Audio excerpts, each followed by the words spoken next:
Dobro jutro, dragi ljudi, ovo je Teologija uz jutarnju kafu, a moje ime je Bereć Dušan Bera, autor i voditelj ove emisije. Dobrodošli.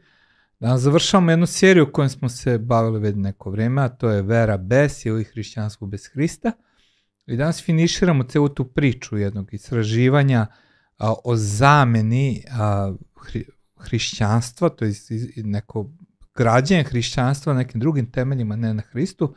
A takođe ono što ćemo govoriti danas jeste ko stoji iza svega toga, samo neprijatelju, cijelu ideju koju neprijatelj ima, pa tako, danas malo pričamo o Sotoni, ako niste do sada razumeli. Pa ajde krenemo.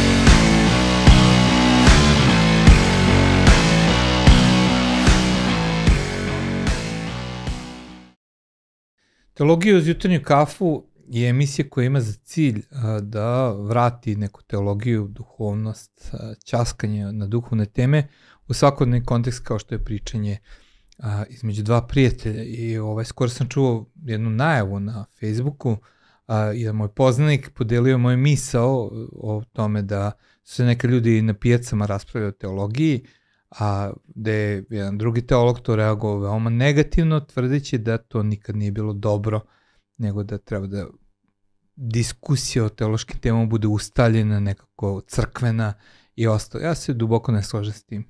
Mislim da razgovori moraju biti otvoreni i da područje razgovora na duhovne teme treba da bude svugde. I da svako ima pravo da iznese svoje mišljenje, pa tako to je neki duh koji gaje ova teologija iz jutarnje kafe.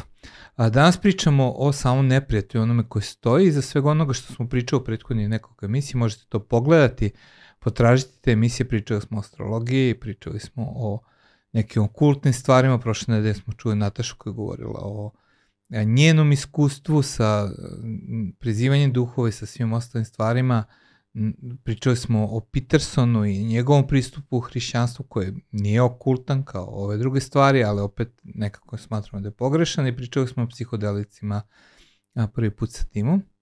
A danas, eto, ja sam pozvao Galeta da mi to malo sve sumiramo i da prodiskutujemo na kraju ove serije. Pa dobrodošao, Galić. Ćao Beriću moj, hvala što si me pozvao i moram ti odmah u startu reći da se osjećam kao oni analitičari sa TV Pinka. Nemoj gasi, završili smo, nećemo to. Ali gledaj, desi se nešto, neki haos i uveče, ne znam ni ja, oni već ujutro imaju analitičara za tu temu. Znaš, kad su ga već isčupali. Kako gledaš, ono to požela si. Da. Što bi ja volao da me stavio tamo sa Nestorovićem i ovom ekipom da sedim na happy-u. Ako pričaš i mudruješ. Da, stojim i I da zamislite mi Jovana Jeremić pozove, brate. To bila čast, brate. Ja ne znam da li bi se crkva podelila kad bi ja gostovao tamo. Mislim, pa sigurno podelio bi se u odnosu na tog pastora, definitivno bi te ono gađao kabelj, ali okej. Što kaže, kako je ne rekao, kaže, popa ga je blagosiljao i levo i desno. Da, i lopatom. I lopatom na kraju, da. Okej, slušao si ove epizode, možda nisi pogledao video, ali si sigurno slušao dok si montirao i snimao i ostalo. Tako da ja I šta su tvoji utisci u celokupnoj ovoj priči hrišćanstvo bez Hrista i vera bez? Da, pa meni je ovo jedno od omiljenih teologija, jer znaš samo da ja volim te teme, pogotovo kada je reč o okultnom i tim nekim duhovnim stvarima, jer od malena me to nekako privlačilo, voleo sam te stvari, prizivanje duhova i tako dalje. Tako da sam uživao sam i ono što mi je interesantno da nakon snimanja Mirkovog gostovanja ovde o astralnoj projekciji, sutradan su me srela dva čovjeka koji su mi pričala na istu temu i koja se ne poznaju, ali o istim stvarima sam pričala o nekoj astralnoj projekciji. Jedan je prilično zagrižan u tome i čak mi je rekao, kaže, ja sad mogu ti uđem kod tebe kući, ja sam ono kao u fazonu, ajde uđi. Ali nisam mu to rekao, naravno iz nekog poštovanja. Međutim, drugi je rekao samo neka istraživanja o tome, ali nije daleko otišao cijeloj priči. Tako da mi je bilo veoma interesantno, rekao šta se ovo dešava. Međutim, to se sve desilo nakon one priče o Kristine, o postu, pa kako smo svi zajedno nekako ušli kao crkva u post, neke stvari su počele da se dešavaju, tako da ja verujem da je to plod tog nekog... Da, interesantno, da. Meni je isto bilo interesantno, zato što ponovo nekako sam sagledao taj svijet za koji sam čak mislio da je nekako prestao da bude značajan. Posebno te neke New Age stvari, mislio sam da više nisu aktualne, međutim otkrio sam da jesu aktualne i dalje. Također uopšte razmišljanje o celom tom konceptu zamene Hrista sa nekim drugim idejama mi je onako interesantan i zapravo upućuje me na samog neprijatelja koji stoji za svega toga. I na neki njegov cilj koji je to me kaže 1. Petrov 5:18, budite trezveni i bdite, kaže je protivnik, vaš đavo ide oko vas kao ričući lav, tražići koga da proždra. Da, znaš šta, meni nekako, u zadnje vreme često mi prolazi misao da neka duhovna atmosfera kao da se stvara opet taj, ne znam kako bih nazvao, ali ta atmosfera 90-ih. Da stvari koje su bile popularne 90-ih, kao što je Mirko spominjao, ili Mira tvoja, ili vezano o New Age-u i svim tim stvarima, kao da se nekako ponovno vraćaju. Ali također opet vidim i u nekim drugim stvarima, u tom nekom, kako bih rekao, mitskom nacionalizmu. I to je i nacionalizam. Taj neki onako busanje u grudi iz 90-ih, te neka podela koje se javljaju, nekako kao da smo se vratili unazad, tako nekako imam osjećaj. Može biti, ima taj mir iz 90-ih. Da, umjesto u nekom, pravcu rodoljublja ili nekih novih načina razumevanja hrišćanstva, jer, da kažem, od 90-ih prošlo je 30 godina, skoro 30 godina, valjda bi nekako trebalo da stignemo, a mi kao da smo se vratili u taj neki duhovni vakum. Možda grešim, ali eto, to ima nešto... mnogo paralele, baš nekako ja sam prilično tu, ne znam da je ispravna reč obeshrabren, nisam sklon u obeshrabrenju, pa ne znam da je to osjećanje, ali kad posmatram neke stvari, neki dan sam vodio goste u Karlovce i bio sam šokiran prljavštinom i kako Karlovci zapravo propadaju, kako se vidi neka degradacija, pa onda sam bio na groblju, sahranjivao sam jednu ženu u Futogu i ta količina smeća na putu do groblja koja je pobacana od zime je toliko strašna, znači cijela ta pomisao da, mislim, drugi narodi sade cveće uz takve puteve, a ovde znači takav jedan užas, znaš, i što je najgore što ti možeš taj kontejner dobiti za 2000 dinara, znači da pozoveš čistoću, donesu ti, znači nemaš potrebe za tako nečim, ali ne, znači jednostavno mora se. Kada i nama gotovo da kažem, ispred kuće nam bacaju smeće, tamo kod mene gde ja i Kristina živimo i sad je neko, ne znam, sad nedavno došao tamo, udario, tu je bilo lepa trava, neko drvo, onako, neki ćošak je to. Da, znam da. Na kraju je došao čovjek, udario tocanik, udario okolo ogradu i ćao. Ne znam kome to pripada, možda nikom ne pripada, nego neko ne vredi sa stokom. Znači, bukvalno, mislim, ne znam kako drugačije nazvati. Stok je u stvari blaga reč. Da, pa jeste, ali ima te neke degradacije, no ona nije toliko naša tema koliko... Ostaćemo to za pop kulturu.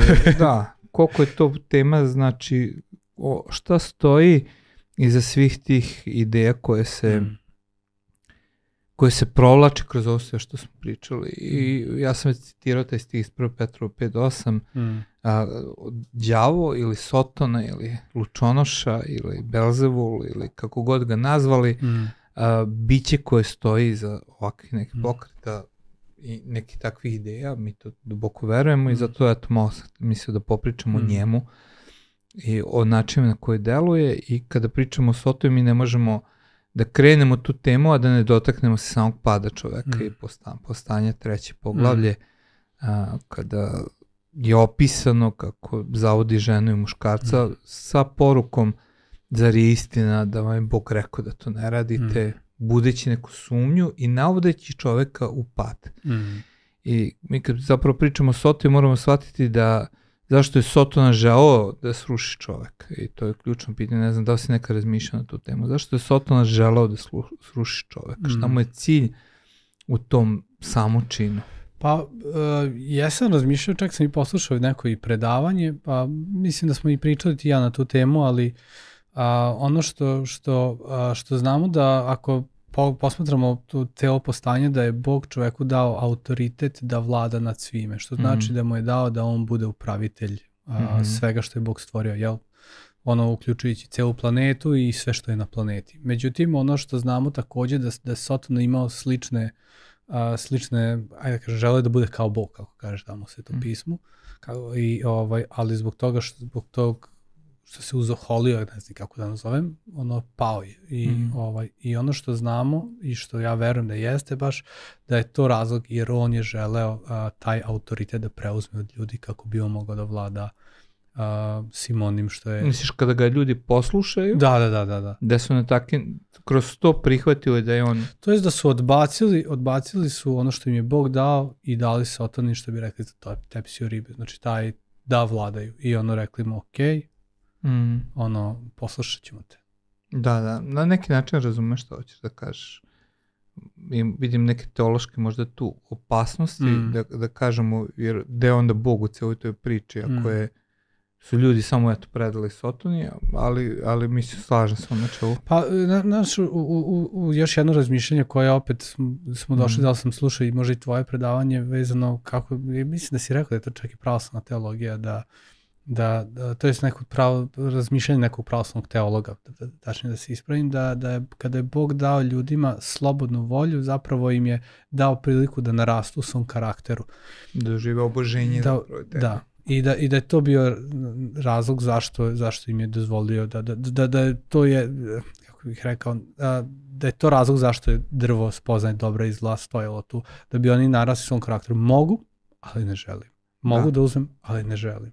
I da im je Sotona rekao, zar stvarno, što bi to uzeo? Sve mogu, I da je to u suštini pobuna protiv Boga. Da, jeste, pobune protiv Boga. Potpirio je želju za vlašću u njima, to je sigurno, i preuzeo je vlast.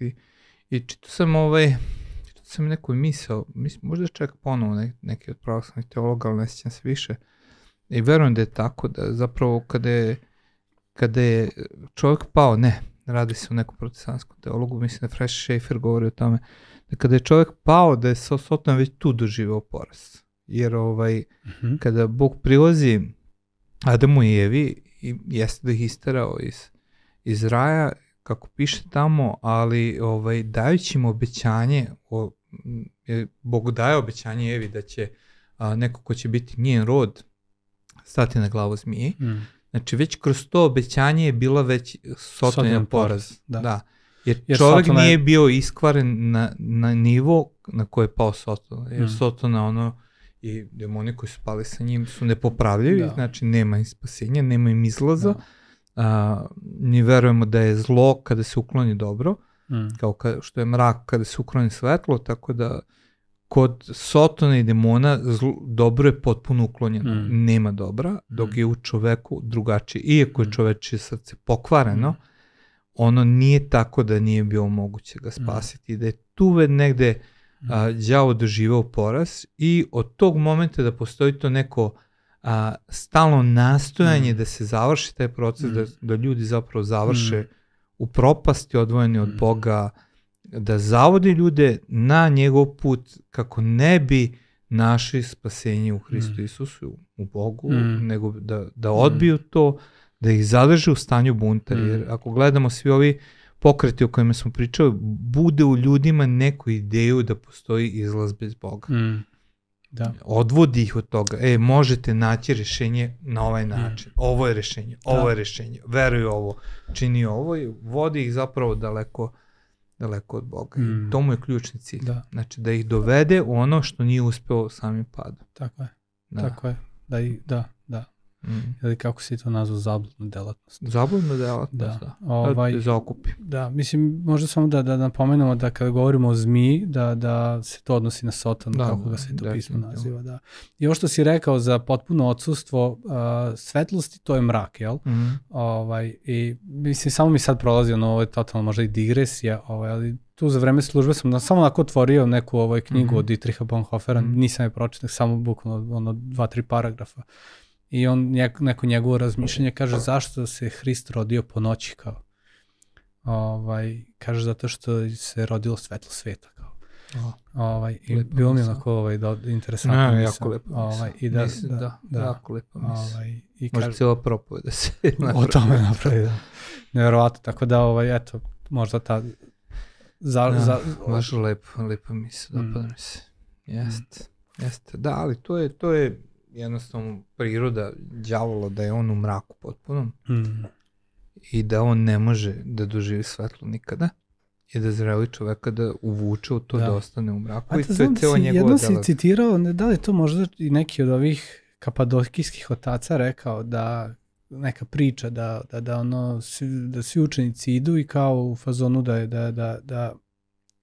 je kao Isus stoji, čeka i on kao šta čekaš i on kao judu. Ja sam ga čuo od jednog propovednika, nisam siguran da li je od kapadokijskih. Da, ne mogu se setim ko je kao u suštini kao čeka judu, a mislim da je neko, možda si to, a da je neki od kapadokijskih otaca kao da se Hristo da se Bog i dalje nada da će se kao Sotona i on kao ali ne znam. Mislim da ne, ali je bi to bio protivrečno u Svetom pismu, ali moguće. Da, možda nisam ja sigurno citirao, ali ovaj jeste prvi put, to sam davno čuo to misao kao Božje ljubavi, mislim to ne možemo potvrditi Svetim pismom da je tako, ali govori to je ogromno Božje ljubavi, nadi na spasenje svakog čoveka. Da.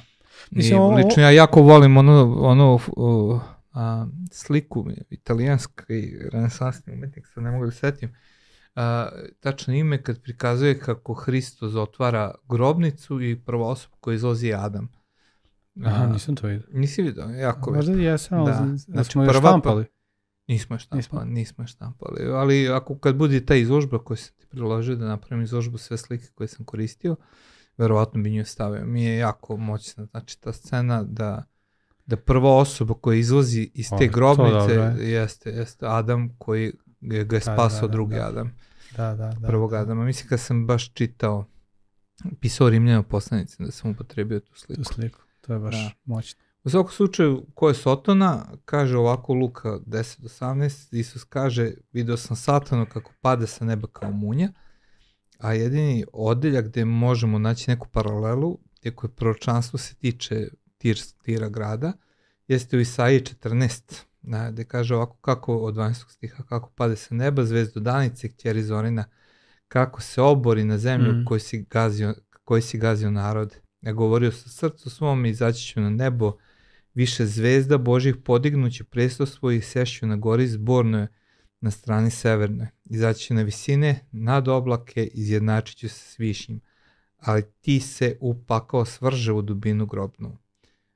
Znači, mi verujemo, iako kažem, problem sa ovim starozavetnim stihovima jeste da su deo nekog dužeg proročanstva vezano za druge stvari, ali da se ovdje opisuje zapravo pad Sotone koji je pao u svojoj što znači okolosti. Da se Hrist referira na Izaiju. Pa da, jer kaže pada sa neba kao munja, a ovdje kaže da je pao, a mi sa druge strane znamo da je on bio zvezdodanica, Lucifer, lučonoša, onaj koji donosi svetlo, ali pao na zemlju i od tada on deluje ovdje na zemlju zavodeći narode, a sa njim ono što mi znamo da je pala i nisam provjerio, mislim trećina anđela,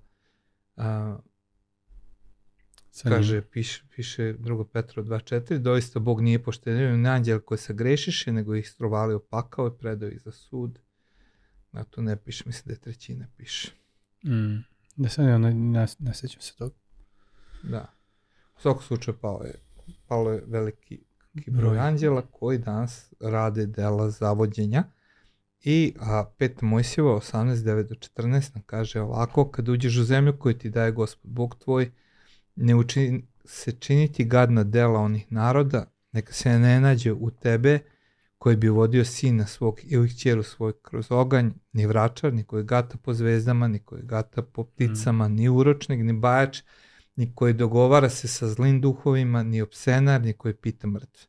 Jer je gat pred Gospodom koji god tako čini. I za takve gadove tera te narode Gospod Bog tvoj ispred tebe. Drži se sasvim Gospoda Boga svoga. Jer ti narodi koji ćeš naslediti slušaju gatare i vračare, a tebi to ne dopušta Gospod Bog tvoj. Znači, Sveto pismo veoma jasno kaže da je to strogo zabranjeno, a razlog zašto je zabranjeno jeste sve ovo što smo pričali, da iza svih tih pojava ne stoji ljudsko sujeverje, nego stoji zabludna delatnost koja odvodi ljude od Boga, sprečavajući ih da dođu do pokajanja, da se spasu, nego da ostanu zarobljeni svim tim stvarima, misleći da nešto postižu. I Bog je veoma oštar u vezi ovakve stvari. Ne zato što, eto, Bog ratuje protiv Sotone ili ne znam nija šta, ne, nego ovo su dela koje nas odvode od mogućnosti da doživimo spasenje, da doživimo slobodu i dovode nas do toga da ostajemo zarobljeni. I interesantno mi je u delima 19.19, kada apostol Pavle čini čuda tamo, to je zbog čini čuda kroz apostola Pavla, oslobađaju se ljudi demona i zlih duhova. To u Efesu, jel? U Efesu i kaže, onih koji su se bavili vraćanjem, priučan broj, donese svoje knjige na gomilu, pa ih spališe pred svima i preračunaš u njihovu vrednost i nađeš da vrede 50.000 srebrenika. Znači, šta smo videli?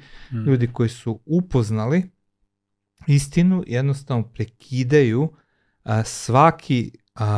svaki kontakt sa tim, zato što ih to sprečava da razumeju i da slede Boga i ostavljaju otvorena vrata za neprijatelje. Da, mislim, kada razmišljamo o tome, sve ovo što si nabrao u našem narodu je prilično puno uvreženo. Čak spominju da sveštenici idu kod vračara kako bi ne znam šta radili, i da sujeverja i razni neki običaji koji se dešavaju, kao da mom ocu je jedan sveštenik rekao kao, a svim nama sveštenicima je dozvoljeno kao 30% da dodamo od onoga što narod u to mesto veruje. I ja isto čujem, koja je bre ovo glupost? Ne. Pa znam ja da nije, ali to je on njemu rekao. A znam da je njemu rekao, mislim da je bitno da odbranimo čak i da kažu nije istina za SPCD. Tako je, nije. Nisam da kažem koja je, ali da. SPC, da. Uglavnom, reč je bilo nekom bacanju nekog uglja preko ramena. I ja kažem, to je glupost, to nije istina i to nemojte se šaliti s tim. Također, razne stvari dolaze, neka razmišljanja, onda kao da Božji anđeli se spuštaju u pakao i spašavaju duše, nije istina. Jednostavno, kada razmišljamo o svemu tome, mislim da smo to već negdje govorili, da to je to, jednom završiš u paklu, gotovo je. Da, nema izlaska, jednostavno, tako je, ali kaže ovako Jovan 8.44, kaže, vaš otac je đavo i slasti oca svoga hoćete da činite, on je krvnik ljudski od početka i ne stoji na istini, jer nema istine u njemu. Kada govori laž, svoje govori, jer je lažov i otac laži. I ovdje je ono što smo rekli, znači u njemu nema svetla, jer Sveto pismo izjednačuje svetlo sa istinom, kaže u njemu nema svetla, to jest nema istine u njemu, on govori laži, a cilj je da zavede ljude na stranputicu, da krenu putevima koje će ih odvajati u Boga. I to je veoma opasno. Znači, to je možda nešto što sam hteo da bude poenta ove emisije. Veoma opasno za ljudsku dušu jeste kada se izloži nekim takvim stvarima. I možda da vam damo savjet, to je neka naša želja, da vam damo savjet kako da prekinete sa tim stvarima. Znači, šta da učinite da ne budete pod tim uticama ako ste se bavili sa tim stvarima. Jer Sveto pismo nas veoma jasno opominje i kaže da Bog sa gađenjem gleda na takva dela, ali sa druge strane Bog hoće da nas spasi. I prvi korak koji je bitan, koji ću ja reći, jeste da prepoznate laž. Znači da prepoznate da je nešto laž. Kaže Sveto pismo, upoznaćemo istinu, istina nas oslobađa, sa druge strane laž nas zarobljava.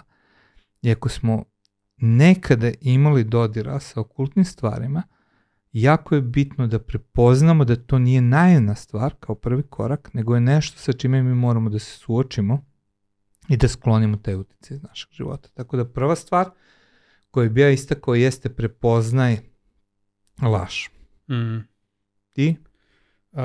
Ja samo nešto setio sam se nekog stiha, izvini, nisam te, ti si rekao prva stvar koju bi prepoznao laž, drugi korak koji bi ja rekao, prepoznaj istinu. Znači ako prepoznaš laž, drugi korak jako je bitno da prepoznam istinu, istina se tiče Hrista Isusa. Ono što je Hristovo delo za nas, da je on umro za naše grehe. Ja nekada kad propovedam volim to da prikažem na sledeći način, ako možeš samo da me zoomiraš, to je da mene uhvatiš u kadar. Ako zamislimo da je ova knjiga mojih greha i da se svaki dan pišu moji gresi ovu knjigu, ta knjiga će narasti u jedno debelo delo. I jednog dana, ja ću doći pred Boga i Bog je ovde, ja sam ovde, Bog hoće da mi pomogne, ali ne može zato što nas razdvajaju moji gresi, pa i tako kao što je vraćanje i ostale stvari. Ali šta Bog čini? Da kaznu za moje grehe uzima Hristos Isus, na njega je pala kazna da bi ja bio slobodan. I onaj koji veruje u ovo delo Hristovo, koji se pokaje za svoje delo, a to je neki drugi korak, znači kad prepoznaš istinu, da se pokaješ za ono što je bilo pogrešno i da prihvatiš da te Hristos spašava, time izlaziš na neki način iz uticaja neprijatelja, iz te uticaje prošlosti. Znači prvi korak prepoznaj da je nešto pogrešno, drugi korak prepoznaj što je istina i zatraži od Hrista da te spasi, da ti oprosti greh i on će to učiniti, on tako obećava. Da kogod zatraži, on će oprostiti greh i očistiti nas svake nepravednosti. Da, ja sad trebao sam da dodam pokajanje je kao jedan od bitnih elemenata cijele priče. Zašto pokajanje? Zato što mi javno shvatamo našu grešku i tražimo od Boga da nam oprosti. Sad, u tom pokajanju, kao prvo postoje dve vrste pokajanja, sad prvo je jedna za pokajanje za spasenje, o tome si govorio u nedelju, i drugo je pokajanje za očišćenje. I ovdje sad govorimo o pokajanju za očišćenje. Ako nemate pokajanje koje vam Hrist daje za život, to je prvo što trebate da uradite. Tražite da Hrist dođe u vaš život i da vam oprosti grehe. To je prva stvar. A ovo kad govorimo o očišćenju, odnosi se na ljudi koji već jesu hrišćani. I to je onda kaže, Bože, žao mi je što sam flertovao ili radio ove stvari, da li to horoskop, solivanje strave, natalne karte, astralna projekcija, uzimanje nekih droga ili šta god smo ovdje govorili, ili neki spiritualizam, ili možemo nabrajati 100 stvari. Jednostavno, Bože, oprosti mi, neću još time se bavim. A kao četvrta stvar jeste prekidanje svih lanaca sa time. Što znači, Bože, ja želim da prekinemo ovo, jer ako ne prekinemo nešto, to znači da i dalje imamo direktan uticaj prokletstva na naš život. To jest Sataninog uticaja. I kako to u Svetom pismu kažemo, ukloni uporište iz svog života. Sada šta je uporište? Uporište je često neka laž koja stoji u našem životu, kao na primjer ako odeš kod vračara i ona ti kaže da za tebe nikad neće biti sreće u ljubavi, ti ne veruješ nego prihvatiš to, on i dalje ima to uporište u tebi. Ono što je istina, što Sveto pismo kaže, da ono što ti Bog kaže o tebi, da je to istina. I kada prihvatiš Božju istinu kao istinu za svoj život, u tom momentu ti ukladaš to uporište. A on kaže da Satana neće otići sve dokle god ima čvrst temelj, uporište da može tu da stoji. I to može biti kao što kod ovih ljudi u Efesu su knjige bile. Tako je, knjige. Evo neke okultne stvari koje čuvamo, amajlije i ostalo koje moramo prosto eliminisati iz našeg doma i našeg okruženja. I čak smo doživljavali ovdje u crkvi da su bili neki ljudi koji nisu želeli da uklone neke okultne stvari iz svog života, kao što si već spomenuo, neke amajlije, knjige, i da iako su hrišćani su i dalje imali intenzivne napade u duhovnoj sferi. Da, jako opasno. I da je to rasturalo njihove glave, i tako da kažem. I neki dalje to proživljavaju i zato što ne žele, kako sam rekao, da se pokaju i dalje se drže toga. Da, jako bitno. I u samom pravoslavnom činu krštenjima je jedan lep moment za mene, kada sveštenik pita odraslu osobu koja se krsti, kao da li se odričeš Satana i svih njegovih dela. Mislim da je to paralela. Znači, osoba da bi došla do spasenja mora da se odrekne Satana i svih njegovih dela. Inače, ne može da može. Što mi je još interesantnije, onda on pljune 3 puta na to. Koliko se sećam, mislim da jeste da pljune 3 puta i meni je to, ja otprilike ljudima kada govorim da tamo u Svetom pismu kaže pokorite se Bogu i oduprite se Satanu i pobeći od vas. I znaš kako ja objašnjavam kad nekome, ja kažem, to ti je ko da kako bi se oduprao Satanu i kažeš Bogu, Bože, ja hoću sa tobom, hoću tvoju ruku, hoću tvoju vladavinu, hoću da moj život pripada tebi, vodi ga.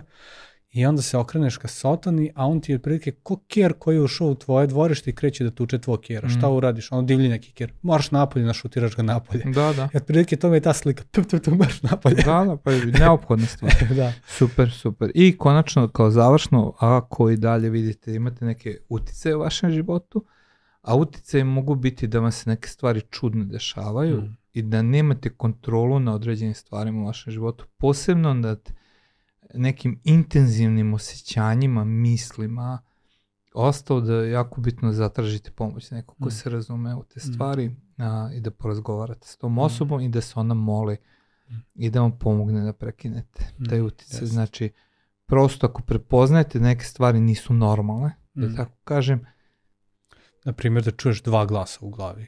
Najčešći znak, da sad to ne objašnjavamo previše, ali jednostavno da je haos oko tebe u tvom životu, treba zatražiti pomoć i doživjeti oslobođenje. Da smo mi veoma otvoreni da pomognemo. Naravno. Da.